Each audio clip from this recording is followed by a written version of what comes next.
So good day mga boss madam, yan releasing na sa buyer from Siquijor. So DA65T 4x4 aircon power steering. Hindi po to DA16 mga boss madam, almost the same lang.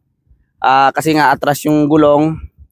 Ang kaibahan lang is presyo saka engine. RO6 yung 16, K6A lang to, kuya ng DA63. So yan, stainless setup with hook.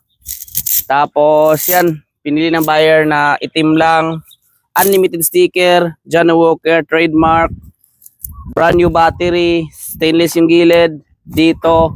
At dito pwede din makalagay ng gamit, naka steel roof. Yung gulong naman is special na design natin. Check mo doon ka mag-video Nel.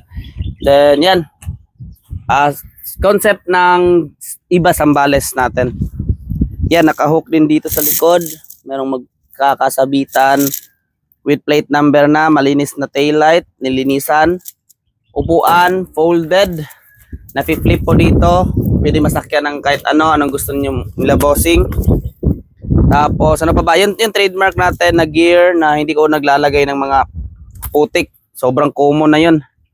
Sa loob naman is yan, wooden frame, all black, Pioneer speaker. Naglagay tayo ng heatproof para sa mainit. Diyan ka lang Nel, doon lang sa kabila.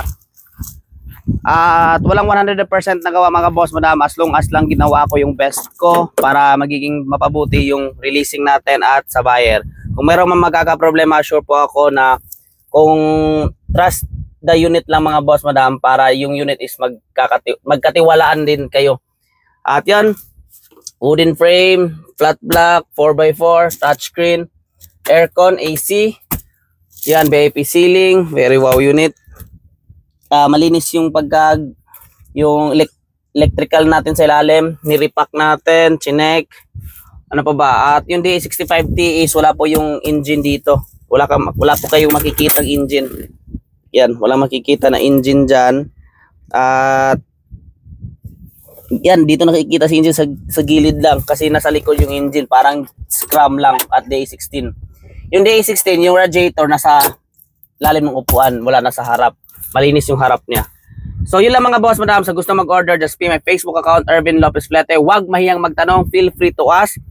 At kung sasabihin yung presyo nito, mamahalan talaga kayo kasi nga kung ma-appreciate lang talaga ninyo yung nakalagay na parts. Actually 205k to 210 lang yung basic setup nito. Tumaas lang dahil nga kung kayo magka-canvas, stainless pa lang, gulong pa lang, paggawa pa lang is sobrang mahal na talaga. At umabot po ito ng nasa 280k ang presyuhan nito mga boss madam. Naka steel roof. Yan. Pwedeng akyatan sa taas. Naka steel roof po yan. Oh. Naka steel roof. Di po yan maingay mga boss pag nasa daan na. Yan. Very wow unit naman. So yun lang mga boss madam. Kung meron kayong budget, sabihin nyo lang. Baka lang meron akong ma-offer. Huwag manghiya lang mga boss. Kasi yun minsan kasi sa iba sobrang mahal. Di kaya. So mapupunta kayo sa budget meal na gusto ninyo, pero wag kayong magreklamo. Yun lang talaga naman kasi pag bibili ka ng mura, asahan nyo na lang din na kayo na yung mag-a-additional. At wag nyong siraan din yung yarda mga boss madam kasi doon din kami kumukuha.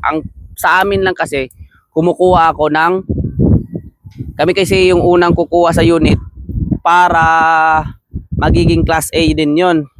At yung iba sinasabi naman sa yarda, pag nasa yarda na, pinagpilian na namin. Di po lahat yan mga boss madam. Minsan lang talaga meron akong for example may unload, nandun ako.